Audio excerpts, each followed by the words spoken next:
অবশেষে জট খুলছে শাহজালাল বিমানবন্দরের থার্ড টার্মিনালের।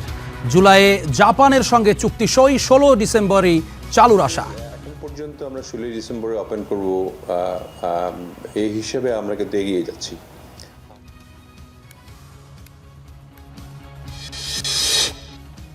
স্বাগত স্টার নিউজ প্রাইমে, সঙ্গে আছি আমি জুম্মান সাদিক জ্যাভলিন। দেখছিলেন স্টার নিউজ এক্সক্লুসিভ শিরোনাম, এবার অন্যান্য শীর্ষ সংবাদ। রামিসা হত্যা মামলায় একদিনে সাক্ষ্য গ্রহণ শেষের রেকর্ড। যুক্তিতর্ক উপস্থাপন কাল সংক্ষিপ্ত সময়েই শেষ হবে বিচার কাজ, বললেন স্বরাষ্ট্রমন্ত্রী। সবার প্রত্যাশা যে একটু সংক্ষিপ্ত সময়ের মধ্যে বিচার কার্যটা শেষ হোক, আমরা সেটা করার ব্যবস্থা করছি। অবহেলার কারণে, মেডিকেল কর্তৃপক্ষের গাফিলতির কারণে আমরা লাশ ধরাই নিতে হয়েছে। সুস্থ বিচার চাই, এটা যে কোনো প্রকার যে ধামাচাপা না পড়ে। আবদিনে নবজাতক মৃত্যুতে স্বাস্থ্য ব্যবস্থাকে দুষছে পরিবার। অভ্যন্তরীণ তদন্ত প্রতিবেদন জমা। ডেঙ্গু মোকাবেলায় বেসরকারি হাসপাতালকে নতুন নির্দেশনা।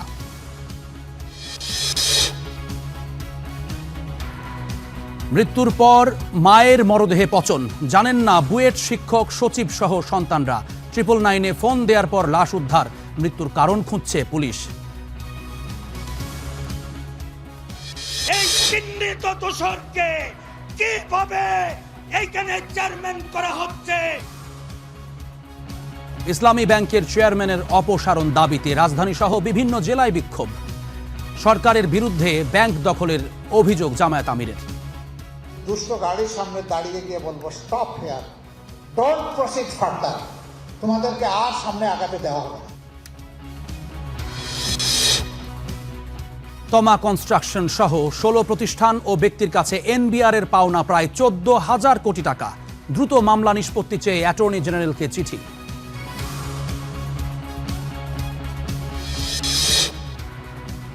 দালালের খপ্পরে পড়ে রাশিয়ায় যাওয়া 30 তরুণের স্বজনদের বিক্ষোভ। 3 এজেন্সির লাইসেন্স বাতিল। শিগগিরই খুলছে মালয়েশিয়ার শ্রমবাজার।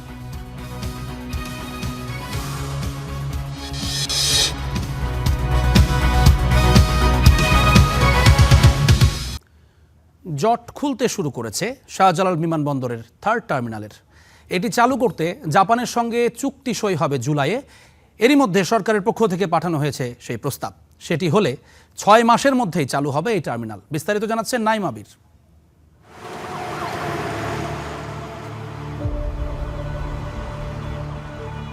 শাহজালাল আন্তর্জাতিক বিমানবন্দরের 3য় টার্মিনালের কাজ শেষ হয় 2024 সালের 2 জানুয়ারি।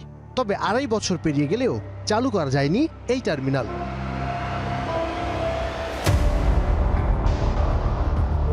22,000 কোটি টাকা টার্মিনালটি 15 বছরের জন্য পরিচালনার দায়িত্ব দেওয়া হয়েছিল জাপানকে। তবে টার্মিনাল পরিচালনা, রক্ষণাবেক্ষণ, আয় বন্টন ও ঝুঁকি ব্যবস্থাপনা নিয়ে মতপার্থক্যের কারণে অন্তর্বর্তী সরকারের সময় আলোচনা ভেস্তে যায়। জাতীয় নির্বাচনের মাধ্যমে ক্ষমতায় এসেই টার্মিনালটি চালুর উদ্যোগ নেয় বিএনপি সরকার। ফের আলোচনা শুরু হয় জাপানের সঙ্গে। মাত্র 3 মাসের আলোচনাতেই আসে ফল। গেল 17 মে জাপানি প্রতিষ্ঠানকে পাঠানো হয়েছে প্রস্তাব। এর আলোকে আগামী জুলাইতেই হচ্ছে চুক্তি। আরএফপি পাঠিয়ে দিয়েছি আমরা ইতিমধ্যেই প্রপোজালের জন্য 40 ডেজ টাইম দিয়ে। এর মধ্যে আমরা আবার ইন্টারনালি পারসিউ করতেছি যে আমরা 30 ডেজের মধ্যে যাতে তারা কন্ট্রাক্টটা পাঠিয়ে দেয় for signing. So end of July অবশ্যই হচ্ছে, এবং অর্ডার যারা করবে তাদেরকে আমরা পার্সোনালি ডেকে রিকোয়েস্ট করেছি যে তোমরা 2 শিফটে কাজ না করে 3 শিফটে কাজ করো।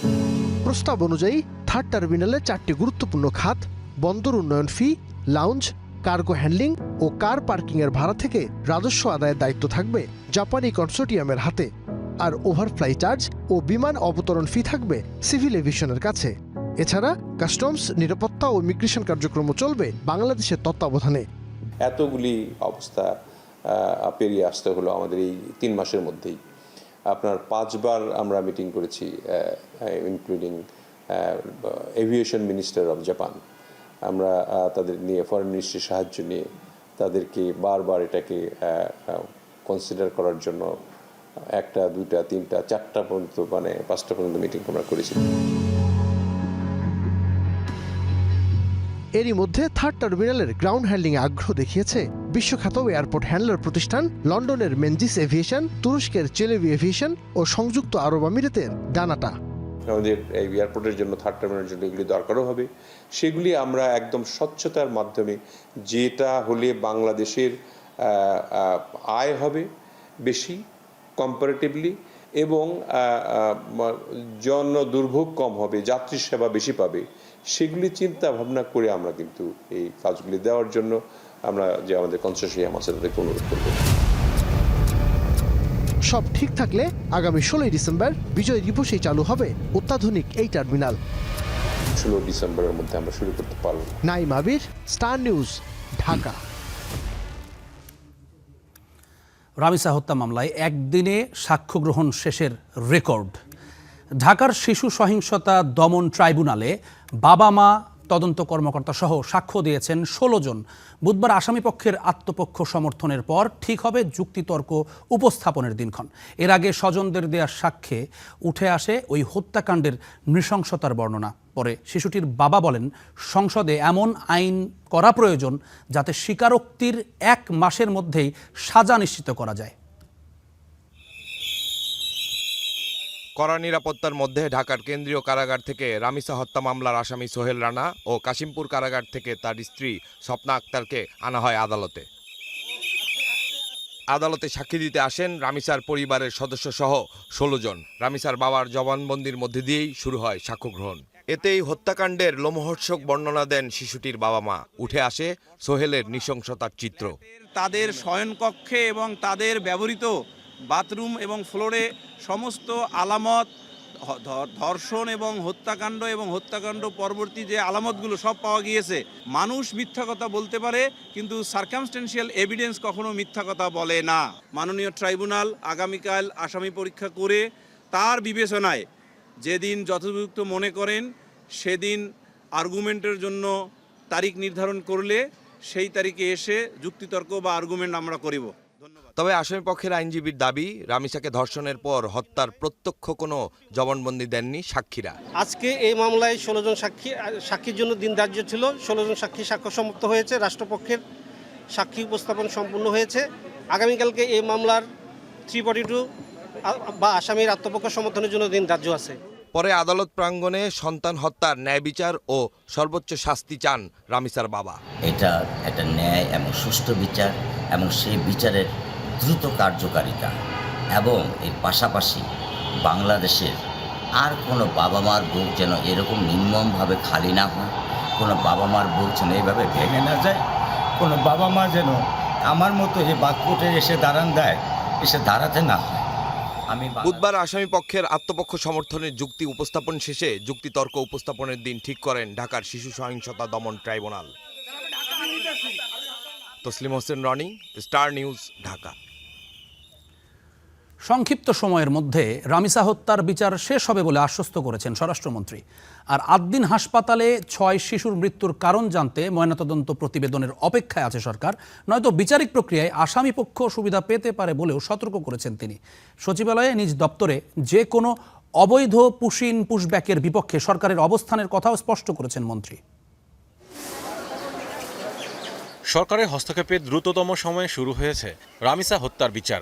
একদিনে সাক্ষ্য গ্রহণ শেষ করে বুধবার যুক্তিতর্ক উপস্থাপনের দিন ঠিক করেছে আদালত। স্বরাষ্ট্রমন্ত্রীর জরুরি সংবাদ সম্মেলনেও এসেছে সেই প্রসঙ্গ। আমাদের পক্ষ থেকে সহযোগিতা, তদন্তকারী কর্মকর্তা, সাক্ষীদেরকে নিয়ে যাওয়া, সাক্ষ্য গ্রহণ করানো, এগুলো আমরা করাতে পারি। বাকি এটা বিচারকের ফাংশন এবং বিচার কার্য নিয়ে আমরা কোনো কথা বলতে চাই না। তবে যেহেতু সবার প্রত্যাশা যে একটু সংক্ষিপ্ত সময়ের মধ্যে বিচার কার্যটা শেষ হোক, আমরা সেটা করার ব্যবস্থা করছি। অন্যদিকে আদ্দিন হাসপাতাল ইস্যুতে স্বরাষ্ট্রমন্ত্রী বলেন, ময়নাতদন্ত প্রতিবেদন ছাড়া 6 শিশুর মৃত্যুর প্রকৃত কারণ জানা কঠিন। এতে বিচারিক প্রক্রিয়ায় সুবিধা পেতে পারে আসামিপক্ষ। পোস্টমর্টম না হয়ে থাকলে আসলে মামলার ক্ষেত্রে এটা বাধার সৃষ্টি হয়। এটা গার্জিয়ানদের উচিত যেন পোস্টমর্টমটা করায় নেয়। পোস্টমর্টম ছাড়া যদি কোনো মামলা হয়, বিচার কার্যের এক পর্যায়ে এটার বেনিফিটটা আসামিপক্ষ পেয়ে থাকে, তো সেই জন্য পোস্টমর্টম করে ফেলা উচিত। এটা যারা গার্জিয়ান তাদের একটু সচেতন হওয়া দরকার। এছাড়া সীমান্তে পুশিং প্রসঙ্গে মন্ত্রী জানান, দেশে নাগরিকদের জাতীয় পরিচয়পত্র যাচাই করে তালিকা দেওয়ার কথা ভারতের, তবে তেমন কিছু এখনো হাতে পায়নি সরকার। বর্ডারে আমাদের বিজিবি অ্যালার্ট আছে, আমরা যে কোনো রকমের ইলিগেল পুশিং বা পুশব্যাক এগুলোর বিপক্ষে।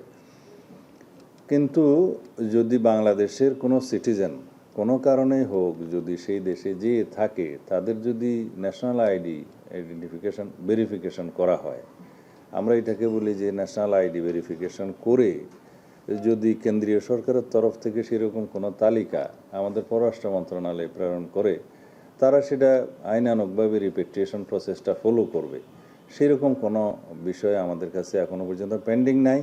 পাশাপাশি সড়কে শৃঙ্খলা ফেরাতে এআই ক্যামেরার সুফল পাওয়া যাচ্ছে উল্লেখ করে পর্যায়ক্রমে ব্যাটারি চালিত রিকশা ঢাকার বাইরে পাঠানোর পরিকল্পনার কথাও জানান স্বরাষ্ট্রমন্ত্রী।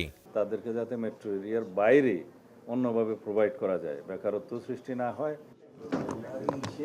Mahmudul Hasan, star news, Dhaka. Dengue রোগীর জন্য 10% বেড ফাঁকা রাখতে হবে বেসরকারি হাসপাতালে। ওষুধ ছাড়া রোগীকে অন্য সব সেবা দিতে হবে বিনামূল্যে। স্বাস্থ্য পরীক্ষার 80% খরচও দেবে হাসপাতাল। মন্ত্রণালয়ে এ সংক্রান্ত সভায় অংশীজনদের এই সব তথ্য দিয়েছেন স্বাস্থ্যমন্ত্রী। এডিস মশাবাহিত রোগ ডেঙ্গু, সেটি মোকাবিলায় আগেভাগেই নড়েচড়ে বসেছে সরকার। হাম থেকে শিক্ষা নিয়ে লার্ভা নির্মূল সহ চিকিৎসা নিয়েও নিচ্ছে নানা পরিকল্পনা। মঙ্গলবার স্বাস্থ্য মন্ত্রণালয়ের সভাকক্ষে হাসপাতাল, ক্লিনিক থেকে সিটি কর্পোরেশন সহ সব অংশীজনদের সঙ্গে স্বাস্থ্যমন্ত্রীর মতবিনিময় সভা। এ সময় চিকিৎসা সংকট প্রশ্নে স্বাস্থ্যমন্ত্রী জানান, দেশের সব বেসরকারি মেডিকেল কলেজ হাসপাতালে 10% বেড ফাঁকা রাখতে হবে। সেখানে ওষুধ ছাড়া অন্য সব সেবা দিতে হবে বিনামূল্যে। প্রাইভেট মেডিকেল কলেজ আপনাদেরকে ধন্যবাদ জানাই, ওনারা আমাদের 10% বেড ফ্রি রাখবেন আমাদের ডেঙ্গু পেশেন্টের জন্য।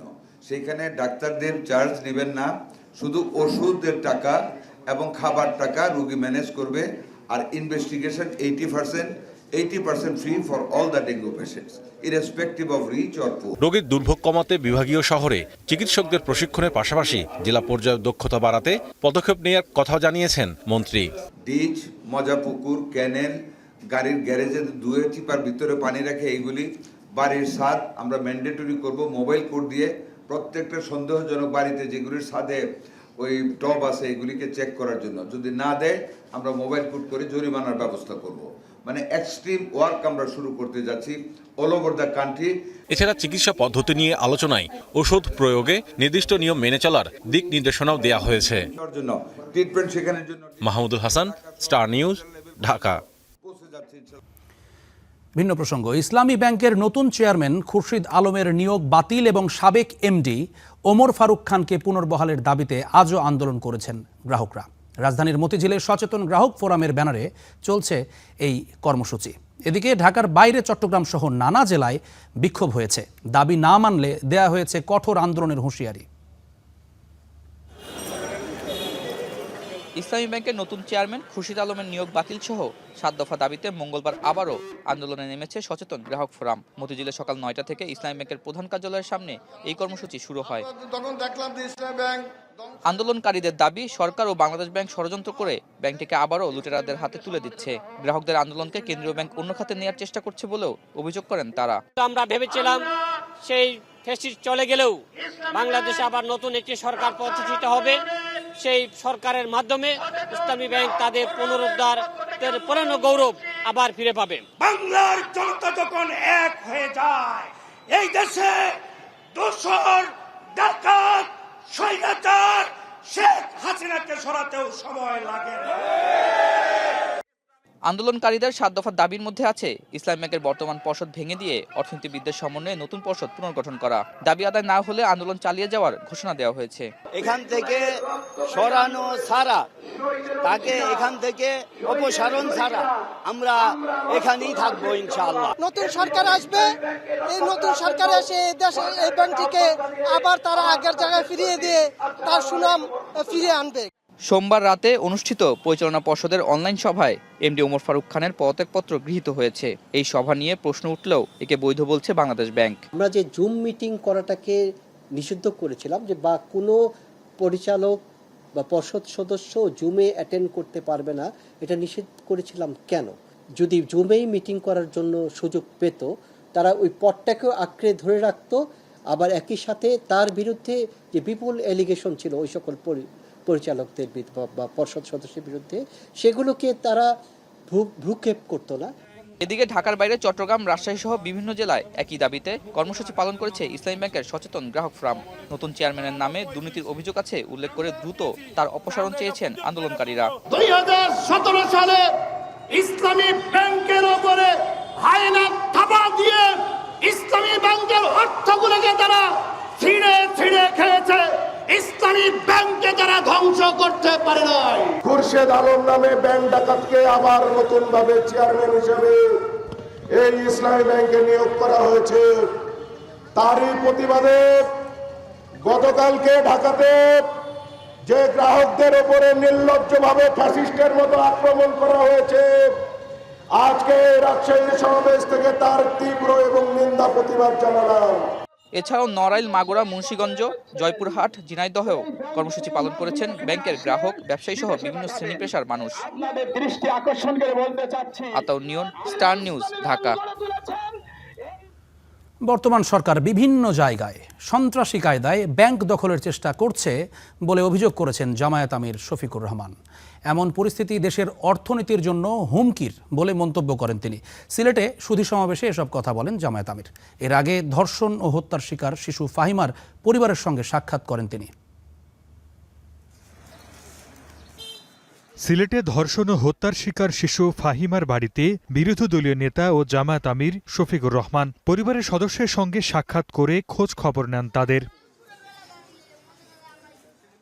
এ সময় জামায়াত আমির বলেন, শিশু ধর্ষণ ও হত্যার বিচার সরকারের দায়িত্ব। রাজধানীতে শিশু রামিসা হত্যার বিচার কার্যক্রম যেমন দ্রুত গতিতে এগিয়ে চলছে, সারা দেশে শিশু ও নারীদের উপর সহিংসতার ঘটনাও দ্রুত বিচার হওয়া প্রয়োজন। প্রধানমন্ত্রী যেভাবে রামিসার ক্ষেত্রে ঘোষণা দিয়েছেন 15 দিনের মধ্যে রামিসার বিচার সম্পন্ন হবে, আমরা চাই যে এইরকম একটা ঘোষণা এখানকার মন্ত্রী তিনিও দেবেন যে আগামী 15 দিনের মধ্যে ফাহিমার বিচারও সম্পন্ন হবে। পরে মহানগর জামায়াত আয়োজিত সুধী সমাবেশে অংশ নেন জামায়াত আমির। এ সময় ব্যাংক খাতে দুর্নীতির অভিযোগ করে তিনি বলেন, কোনো কোনো জায়গায় সন্ত্রাসী কায়দায় ব্যাংক দখলের চেষ্টা চলছে। এমন পরিস্থিতি দেশের অর্থনীতির জন্য হুমকির বলেও মন্তব্য করেন তিনি। রাষ্ট্রীয় কাঠামোর বিভিন্ন জায়গায় এখন এমন সব লোকদেরকে বসানো হচ্ছে আসলে যারা বিভিন্ন ধরনের অনিয়ম অপকর্ম করে দেশের আগে 11টা পর্যন্ত বাজছিল, এখন 12:30 বাজে গেছে। আমরা কি করব এখন? প্রিয় জনগণ এবং বিরোধী দল আমরা বসে বসে অপেক্ষা করব যে দেখি বেটা কি করে। বাড়িতে চুর ঢুকেছে, একজন বলতেছে চুর তো তোমার ঘরে ঢুকেছে, কই দেখি বেটা কি করে। এরপরে সে যখন আস্তে আস্তে সিন্ধুকের লকার ভেঙে ঢুকেছে, কই দেখি বেটা কি করে। রাতের আধারে জ্বালানি তেলের দাম বাড়িয়ে সরকার মানুষের উপর জুলুম করছে দাবি করে শফিকুর রহমান অভিযোগ করেন, আওয়ামী লীগ বাংলাদেশকে যেভাবে শেষ করে দিয়েছে, বিএনপিও সেই পথ অনুসরণ করছে। Desk report, star news. দরিদ্রদের জন্য ফ্যামিলি এবং কৃষক কার্ডের সুবিধাভোগী নির্বাচনে কোনো রাজনৈতিক বিবেচনা করা হয়নি বলে জানিয়েছেন অর্থমন্ত্রী আমির খসরু মাহমুদ চৌধুরী। মঙ্গলবার ইআরএফের বাজেট আলোচনায় তিনি আরও বলেন, ব্যাংকের সব টাকা লুটে নেয়ায় মূলধন ঘাটতিতে আছে ব্যাংকগুলো। অনুষ্ঠানে ব্যবসায়ী এবং অর্থনীতিবিদরা সামষ্টিক অর্থনীতির সংকট কাটাতে রাজস্ব খাতে সংস্কার নিশ্চিতের তাগিদ দেন। উচ্চ মূল্যস্ফীতি ও রিজার্ভ সংকটে চাপে থাকা অর্থনীতিকে স্থিতিশীল করার চ্যালেঞ্জ নিয়ে তৈরি হচ্ছে নতুন অর্থবছরের বাজেট। এর নানা প্রত্যাশা ও বাস্তবতা নিয়ে ইকোনমিক রিপোর্টার্স ফোরাম ইআরএফের এই সেমিনার। আলোচনায় ব্যবসায়ীরা বন্ধ কারখানা খুলে কর্মসংস্থান বাড়াতে প্রণোদনা বৃদ্ধির পাশাপাশি নিরবিচ্ছিন্ন গ্যাস বিদ্যুৎ সরবরাহ নিশ্চিত করার আহ্বান জানান। এছাড়া চাঁদাবাজি বন্ধের উদ্যোগ নেয়ারও দাবি জানান তারা। প্রতিনিয়ত আমরা কি দেখছি, চাঁদাবাজি। তারপরে এই নোয়াখালীতে গতকালকে একটা পরিবার থেকে 2 জনকে হত্যা করা হয়েছে, আরো 3 জন হাসপাতালে আছে। টোটালি চাঁদাবাজি। তো আপনাদের কর্মসংস্থান যদি না হয়, এগুলাকে ঠেকানো সম্ভব হবে না। অর্থনীতিবিদদের মতে, নতুন উৎস না খুঁজে নিয়মিত করদাতাদের ওপর চাপ বাড়ানোয় বাড়ছে কর ফাঁকি। যারা কর দিচ্ছে তাদের কি লো হ্যাঙ্গিং ফ্রুটের উপরেই কিন্তু বেশি চাপ আসে। নতুন নতুন ক্ষেত্রটা সত্যিকার অর্থে তারা কিভাবে বাস্তবায়ন করবেন সেটাই হচ্ছে বিষয়। এবং কর ফাঁকি দেওয়ার পরিমাণটাও কিন্তু অনেক বেশি। মূল বিষয়টা হচ্ছে এখানে সংস্কার, এখানে কি প্রাতিষ্ঠানিক সংস্কার করা হয়েছে, করা হয়নি। তবে অর্থমন্ত্রী আশ্বাস দেন, অতীতের বঞ্চনা কাটাতে এবার রাজনৈতিক প্রভাবমুক্ত থেকে বিভিন্ন কার্ডের মাধ্যমে সামাজিক সুরক্ষার আওতা বাড়াতে চায় সরকার। We made it absolutely sure এই সিলেকশন প্রসেসে যাতে কোনো পলিটিক্যাল ইনভলভমেন্ট না থাকে, এবং আমরা যে পাইলট প্রজেক্ট শেষ করেছি এটা আমরা অ্যানালাইজ করেছি, আমরা দেখেছি 1 থেকে 1.5% বিচ্যুতি ঘটেছে এখানে। বাংলাদেশের জন্য এত বড় সাকসেস আমি মনে করি কোনোদিন হয়েছিল না। দেশের ব্যাংক ও শেয়ার বাজার ঠিক করতে উদ্যোগ নেওয়া হচ্ছে বলেও জানান অর্থমন্ত্রী। বারবার লুটপাট করে করে শেয়ার বাজারের অবস্থা খারাপ। এখন সবচেয়ে বড় যে ব্যাংকগুলো আন্ডার ক্যাপিটালাইজ, ব্যাংকগুলো তো লুটপাট করে নিয়ে গেছে টাকা, আন্ডার ক্যাপিটালাইজ বেশি অনেকগুলো bank. So capital market has to be in place. ইনশাআল্লাহ it will be functional in no time, I can assure you. শুধু ব্যবসায়ী নয়, সব নাগরিকের সরকারি সেবা নির্দিষ্ট সময়ে নিশ্চিত করতেও কাজ করছে সরকার বলে জানান অর্থমন্ত্রী। আমরা এখন বলছি everything has to be done within time frame. সোজা কথা। Fahim Yusuf, star news, Dhaka. তমা কনস্ট্রাকশন সহ 16 ব্যক্তি এবং প্রতিষ্ঠানের কাছে মামলা জটে আটকে থাকা প্রায় 14,000 কোটি টাকা কর আদায়ে নতুন উদ্যোগ নিয়েছে জাতীয় রাজস্ব বোর্ড এনবিআর। বিচারাধীন মামলাগুলোর দ্রুত নিষ্পত্তি চেয়ে অ্যাটর্নি জেনারেলের কাছে চিঠি দিয়েছে সংস্থাটি। মামলাগুলোকে অগ্রাধিকার ভিত্তিতে পরিচালনার প্রয়োজনীয় ব্যবস্থা নিতে অনুরোধ করা হয়েছে ওই চিঠিতে। বিস্তারিত মুন্নাফ রশিদের প্রতিবেদনে। রাষ্ট্রের ব্যয়ের অর্থের বড় অংশই আসে এনবিআরের রাজস্ব আদায় থেকে, কিন্তু চলতি অর্থবছরেও রাজস্ব আদায়ে লক্ষ্যমাত্রার তুলনায় পিছিয়ে রয়েছে এনবিআর। চলতি 2025-26 অর্থবছরের প্রথম 10 মাসেই এনবিআর রাজস্ব আদায়ে ঘাটতি দাঁড়িয়েছে 1,04,000 কোটি টাকা। এমন পরিস্থিতিতে মামলা জটিলতায় দীর্ঘদিন ধরে আটকে থাকা বিপুল পরিমাণ রাজস্ব আদায়ে তৎপর হয়েছে এনবিআর। মামলার কারণে আটকে থাকা 13,725 কোটি টাকার কর আদায়ে আইনি ব্যবস্থা নিতে সম্প্রতি রাষ্ট্রের সর্বোচ্চ আইন কর্মকর্তাকে চিঠি দিয়েছেন এনবিআর চেয়ারম্যান। চিঠিতে বিচারাধীন কর মামলাগুলো দ্রুত নিষ্পত্তির উদ্যোগ নেওয়ার অনুরোধ জানানো হয়েছে। চিঠিতে বলা হয়েছে, মামলা জটে আটকে আছে হাজার হাজার কোটি টাকার রাজস্ব। এর মধ্যে সরকারি বেসরকারি 12টি প্রতিষ্ঠান ও ব্যক্তির সঙ্গে চলমান 16টি মামলায় মোট 13,725 কোটি টাকারও বেশি রাজস্ব আটকে আছে। তালিকায় রয়েছে রাষ্ট্রায়ত্ত প্রতিষ্ঠান Bangladesh petroleum corporation, Titas gas সহ কয়েকটি ব্যাংক, বেসরকারি কোম্পানি এবং কয়েকজন ব্যক্তি করদাতাও। চিঠি সূত্রে জানা যায়, সবচেয়ে বেশি 7,266 কোটি টাকা আটকে আছে বিপিসির কাছে, তিতাস গ্যাসের কাছে 1,195 কোটি টাকা, জনতা ও সোনালী ব্যাংকের কাছে 668 কোটি টাকা এবং 578 কোটি টাকা। এছাড়া বেসরকারি নির্মাণ প্রতিষ্ঠান তমা কনস্ট্রাকশনের কাছে পাওনা 274 কোটি টাকা। বিশ্লেষকরা বলছেন, রাজস্ব সংশ্লিষ্ট মামলাগুলো দ্রুত নিষ্পত্তির উদ্যোগ নেওয়া উচিত। যখনই আপনার এই ডিসপিউটগুলো চলতে থাকবে তখন কিন্তু এনবিআর এর অ্যাকাউন্টে তারা আবার ওই পেনাল্টিটা অ্যাড করতে থাকেন, সুতরাং ক্লেমটাও আস্তে আস্তে বড় হতে থাকে। সুতরাং আপনি যখন নিষ্পত্তি করবেন না তখন কিন্তু ক্লেম আস্তে আস্তে বাড়তে থাকবে। অল্টারনেটিভ ডিসপিউট রেজলিউশন করার যে প্রক্রিয়া, এটা তো প্রাতিষ্ঠানিকভাবে অনেক আগে থেকেই আছে। প্রক্রিয়াটাকে আরও ভালোভাবে যদি ব্যবহার করা যায় তাহলে যেই দীর্ঘ আইনি জটিলতার ভিতরে অনেকগুলো ক্লেম আটকে আছে সেগুলোকে ক্লিয়ার করাটা সম্ভব। দীর্ঘদিন ধরে আদালতে আটকে থাকা কর মামলাগুলো দ্রুত নিষ্পত্তি হলে একদিকে যেমন সরকারের আয় বাড়বে, অন্যদিকে কর ব্যবস্থাপনায় জবাবদিহিতাও শক্তিশালী হবে বলে মনে করছেন সংশ্লিষ্টরা। Munnaf Rashid, star news, Dhaka. ঘরের ভেতরে পড়ে আছে এক বৃদ্ধা মায়ের মরদেহ। 1-2 দিন নয়, 7 থেকে 8 দিন। এরই মধ্যে মরদেহে পচন ধরেছে, দুর্গন্ধ ছড়িয়ে পড়েছে চারিদিকে, অথচ খবর পায়নি সেই একই ফ্ল্যাটে থাকা তার মেয়ে। খোঁজ নেননি তার 2 ছেলে, যাদের একজন যুগ্ম সচিব আর একজন বুয়েটের শিক্ষক। শেষ পর্যন্ত 999-এ ফোন পেয়ে মরদেহটি উদ্ধার করেছে পুলিশ। বিস্তারিত আরেফিন ইমনের প্রতিবেদনে। একজন মা, 3 সন্তানই সমাজে প্রতিষ্ঠিত। একজন যুগ্ম সচিব, একজন বুয়েট শিক্ষক, আরেকজন থাকেন প্রবাসে। অথচ সে মায়ের মরদেহই পচে ছড়িয়েছে দুর্গন্ধ। 999-এ ফোন পেয়ে উদ্ধার করেছে পুলিশ। রাজধানীর মিরপুর 11 নম্বরের একটি ফ্ল্যাটে মেয়ের সঙ্গে থাকতেন 75 বছর বয়সী নূরজাহান বেগম। পুলিশের ধারণা, মৃত্যুর অন্তত 7 থেকে 8 দিন বদ্ধ ওই ঘরে পড়েছিল তার মরদেহ। মায়ের মৃত্যুর খবর পেয়ে বুয়েট শিক্ষক সন্তান এলেও আসেননি যুগ্ম সচিব। বৃদ্ধ এক মায়ের এমন পরিণতি কোনোভাবেই মেনে নিতে পারছেন না স্থানীয়রা। তারা সমাজের কীট এবং ড্রেনের পানিও তাদের থেকে অনেক ভালো ভাই, কারণ ওখানে একটা গাছ লাগালে গাছটা আমাকে ফসল দিবে, একটা ফলের গাছ লাগালে ফল দিবে, কিন্তু তারা কীট। উচ্চ শিক্ষিতের নামে তারা হচ্ছে সমাজের কীট। যেহেতু রক্ত চোখ দিয়ে ইবা হচ্ছে, পোকা বা হচ্ছে, এই দিক দিয়ে পোকা বা হচ্ছে, তাহলে তো এটা 2 দিন 3 দিনের জন্য না, এটাকে গুম করার চেষ্টা করছিল, হয়তো পারে না। বৃদ্ধার মেয়েকে দেখেও অস্বাভাবিক মনে হয়েছে পুলিশের। মরদেহে পচন ধরার পরও তিনি গন্ধ না পাওয়ায় বিস্মিত তারা। তার কথাবার্তায় অসংলগ্নতার কারণেই করা হয়েছে ময়নাতদন্ত। এখন মৃত্যুর কারণ জানার অপেক্ষায় তারা। মহিলাটা কিছুটা মানসিক ভাবে মনে অসুস্থ, হ্যাঁ, কারণ উনি যে বাসায় থাকে ওই বাসায় কেউ স্বাভাবিক মানুষ থাকার কথা না, একদম অস্বাস্থ্যকর নোংরা, কোনো স্বাভাবিক মানুষ ওইরকম বাসার মধ্যে থাকতে পারবে না। অন্য কোনো কিছু না, মারা গেছে নর্মালি মনে হয়, কিন্তু যেহেতু বৃদ্ধ অবস্থা, মায়ের যতটুকু কেয়ার নেওয়ার দরকার ছিল সেখানে হয়তো বা ঘাটতি ছিল, তা না হলে এরকম হবে কেন। ঢাকা মেডিকেল কলেজ হাসপাতালে ময়নাতদন্তের পর ওই বৃদ্ধের মরদেহ গ্রহণ করেছেন তার বুয়েট শিক্ষক ছেলে। আরিফিন ইমন, স্টার নিউজ, ঢাকা। কেন্দ্র থেকে তৃণমূল, মূল দলের পাশাপাশি অঙ্গ ও সহযোগী সংগঠনগুলোকেও নতুন করে সাজাতে চাচ্ছে বিএনপি। তাই পালা বদলের হাওয়া বইছে জাতীয়তাবাদী স্বেচ্ছাসেবক দলেও। তাদের হাতে উঠছে দলটির দায়িত্ব, সেই প্রশ্নে শুরু হয়েছে নানা হিসাব নিকাশ। নতুন কমিটি কবে আসছে তা এখনও ঠিক হয়নি, তবে ত্যাগীদের মূল্যায়ন হবে এমন প্রত্যাশা করছেন নেতারা। বিস্তারিত এনামুল হকের প্রতিবেদনে।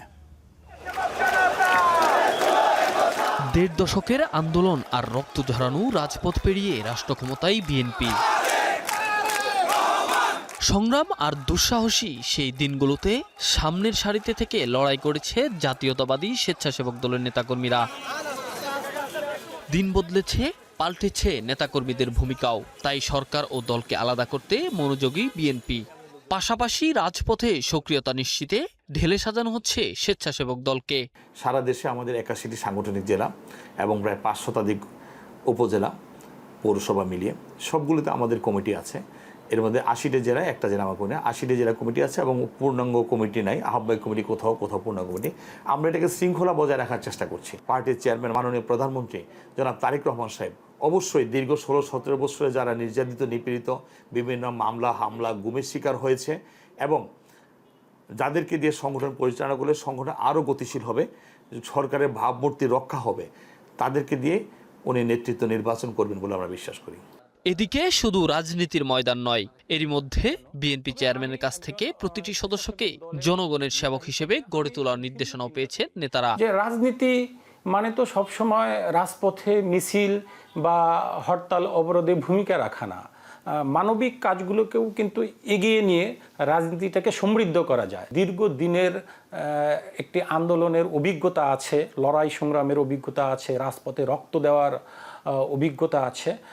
আমরা মনে করি আমরা যদি ঐক্যবদ্ধ থাকি আমরা সরকারকে শক্তিশালী রাখতে পারবো। জাতীয়তাবাদী স্বেচ্ছাসেবক দলের সাংগঠনিক অভিভাবক মাননীয় প্রধানমন্ত্রী জনাব তারেক রহমান, উনি যাকে দিয়ে কমিটি দেন সেই কমিটির প্রতি আমাদের শতভাগ আস্থা এবং বিশ্বাস আছে।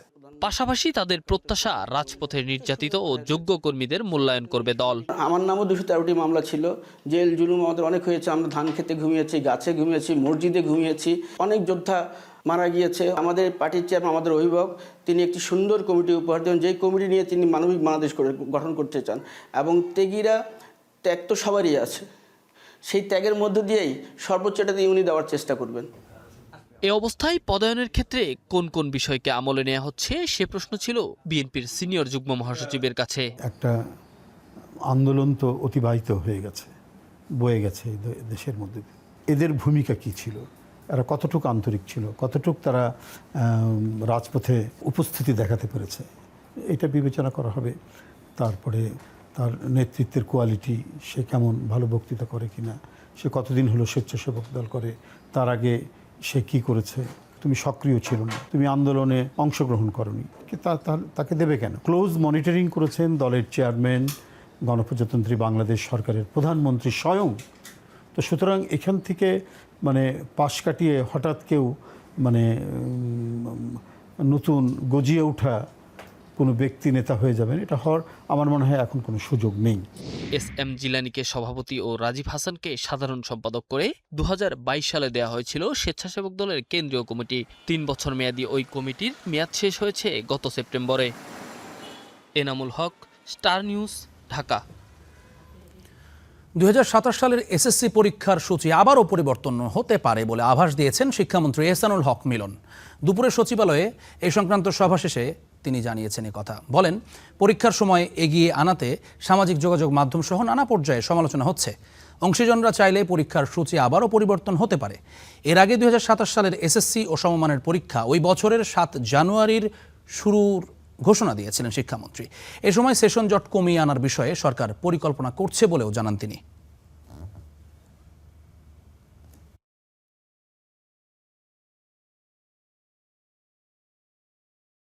এবার আমরা চেয়েছিলাম যে ফেব্রুয়ারির শেষ দিকে কিছু করতে, কিন্তু ফেব্রুয়ারি তো রোজা, এই জন্য আমরা স্টেক হোল্ডারের সাথে কথা বলেছি, বলে তাদেরকে জানতে চাইলাম যে আমরা কি রোজার পরেই পরীক্ষাটা নেব না রোজার আগে নেব। তো স্টেক হোল্ডারও বললো রোজার আগেই শেষ করে দেন।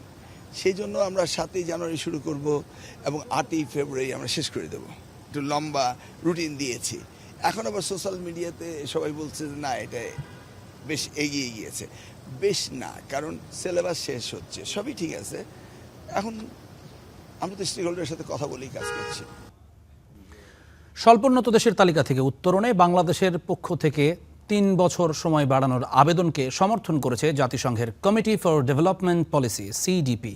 সোমবার অর্থনৈতিক সম্পর্ক বিভাগ বা ইআরডির এক সংবাদ বিজ্ঞপ্তিতে এই তথ্য নিশ্চিত করা হয়েছে।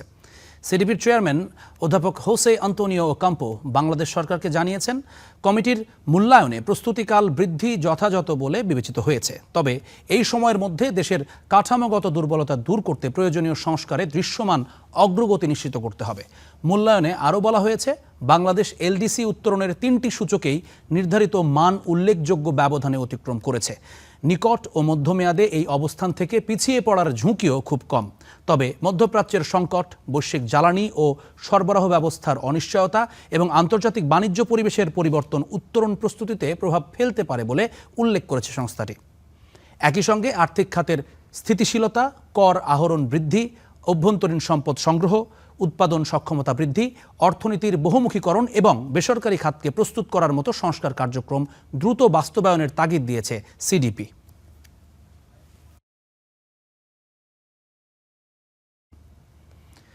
নিজ গ্রাম কোড়ালিয়ায় বাবা মায়ের কবরের পাশে চিরনিদ্রায় শায়িত হলেন তোফায়েল আহমেদ। এর আগে 2 দফায় জানাজায় নামে সর্বস্তরের জনতার ঢল। দেয়া হয় গার্ড অফ অনার। তার জানাজা দাফন ঘিরে অনাকাঙ্ক্ষিত ঘটনা এড়াতে ভোলায় ছিল জোর নিরাপত্তা। ভোলার সরকারি উচ্চ বিদ্যালয় মাঠ। মুক্তিযুদ্ধের অন্যতম সংগঠক ও বর্ষিয়ান রাজনীতিবিদ তোফায়েল আহমেদকে শেষ বিদায় জানাতে সর্বস্তরের ঢল। মরদেহ জানাজাস্থলে পৌঁছলে দলমত নির্বিশেষে ভিড় করেন হাজারো জনতা। অনেকেই ভেঙে পড়েন কান্নায়। উনি শুধু আমাদের ভোলার নেতাই না, উনি একজন জাতীয় নেতা। আজকে আমরা একজন জননেতা হারিয়েছি, আমরা আমাদের অভিভাবক হারিয়েছি। তোফায়েল ভাই যদি কোনো ভুল ত্রুটি হয়ে থাকে, সবার কাছে অনুরোধ এই মুহূর্তে তাকে সবাই ক্ষমা করে দিবেন। এই দেশ আর এরম নেতাকে ফিরিয়ে পাবে না, আবার জন্ম হবে না।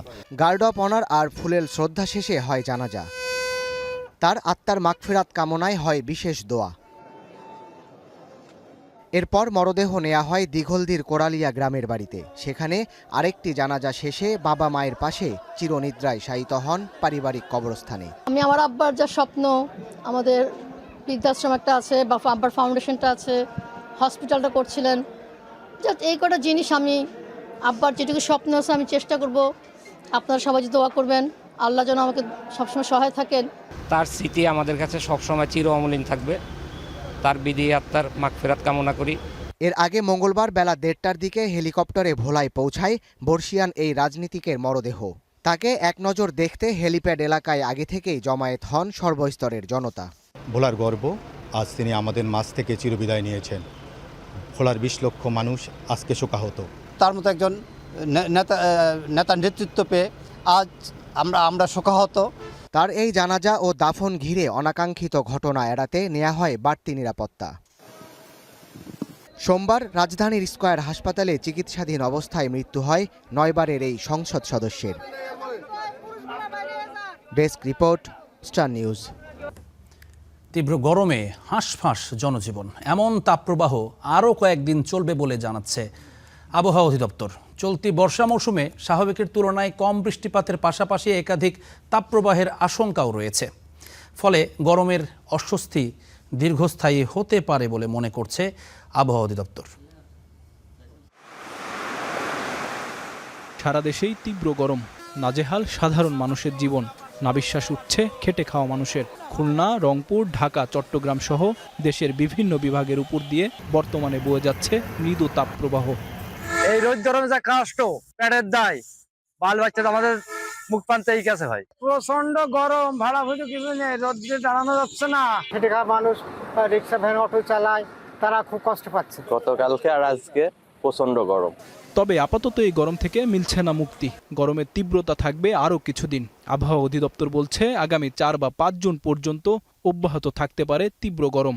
এরপর কিছু এলাকায় বৃষ্টির সম্ভাবনা থাকলেও মৌসুম জুড়ে আরও কয়েক দফা তাপপ্রবাহের শঙ্কা। এই 4টা বিভাগের সবগুলো জেলা এবং ঢাকা সহ আরও 8টা জেলার উপর দিয়ে আমাদের মৃদু তাপপ্রবাহ বয়ে যাচ্ছে এবং আগামী 2 থেকে 3 দিন মিনিমাম সেটা অব্যাহত থাকতে পারে। 4 তারিখ বা তার পরবর্তী সময়ে সারা দেশে একটা বৃষ্টির সম্ভাবনা আছে আমাদের মৌসুমী বায়ুর কারণে, তখন হয়তো তাপপ্রবাহ অনেকটা কমে আসতে পারে। আবহাওয়া অধিদপ্তরের দীর্ঘমেয়াদী পূর্বাভাস বলছে জুন মাসে স্বাভাবিকের তুলনায় কম বৃষ্টিপাত হতে পারে। জুলাই, আগস্ট ও সেপ্টেম্বরেও বৃষ্টির পরিমাণ কম থাকার আভাস। এতে স্বাভাবিকের চেয়ে বেশি থাকবে তাপমাত্রা। জুন মাসে স্বাভাবিকের তুলনায় কিছুটা কম বৃষ্টিপাত হতে পারে। আর যদি আমরা 3 মাসের পূর্বাভাস উল্লেখ করে থাকি, জুন, জুলাই, আগস্ট, আগামী 3 মাসেই মোটামুটি আমাদের বৃষ্টিপাতের পরিমাণ স্বাভাবিকের তুলনায় কিছুটা কম থাকতে পারে। যদিও গত এপ্রিল ও মে মাসে স্বাভাবিকের চেয়ে বেশি বৃষ্টিপাত হয়েছে, তবে বর্ষার মূল সময় জুড়ে কম বৃষ্টির আভাস দিচ্ছে আবহাওয়া অফিস। আর তাই সামনের কয়েক মাস তীব্র গরমে জনজীবনে বাড়তে পারে অস্বস্তি। আইমন সাজিদ, স্টার নিউজ, ঢাকা। শরীফ ওসমান হাদিকে ইঙ্গিত করে বিস্ফোরক মন্তব্য করেছেন ভারতের পশ্চিমবঙ্গের তৃণমূল সভানেত্রী মমতা বন্দ্যোপাধ্যায়। হত্যাকারীর নাম গোপন করতে কেন্দ্রীয় স্বরাষ্ট্রমন্ত্রী অমিত শাহ ফোন করে চাপ দিয়েছিলেন বলে অভিযোগ করেছেন তিনি। নির্বাচনে হারের পর মঙ্গলবার প্রথমবার রাজনৈতিক কর্মসূচিতে এই দাবি করেন তৃণমূল নেত্রী। বাংলাদেশ থেকে একটা বড় খুনিকে এসটিএফ অ্যারেস্ট করেছিল, জেনে রাখুন, যা নিয়ে বাংলাদেশে অনেক রেভলিউশন হয়েছিল। তারপরে তারা মেঘালয় দিয়ে বাংলায় চলে আসে। কাকে দিয়ে খুন করিয়েছিলেন, কার কার নাম বেরিয়েছিল? আজ গভর্নমেন্ট চেঞ্জ হলেও মনে রাখবেন, আমি তো সবটাই জানি। আমার হৃদয়টাই একটা কথা ভান্ডার। আমি এখনো নামটা বলছি না ভদ্রতা করে, বাংলাদেশের লোক উত্তাল হয়ে যাবে। আমি সেটা চাই না, আমি দেশকে ভালোবাসি। এই ছিল স্টার নিউজ প্রাইমে। দেখতে থাকুন, চোখ রাখুন স্টার নিউজের পর্দায়।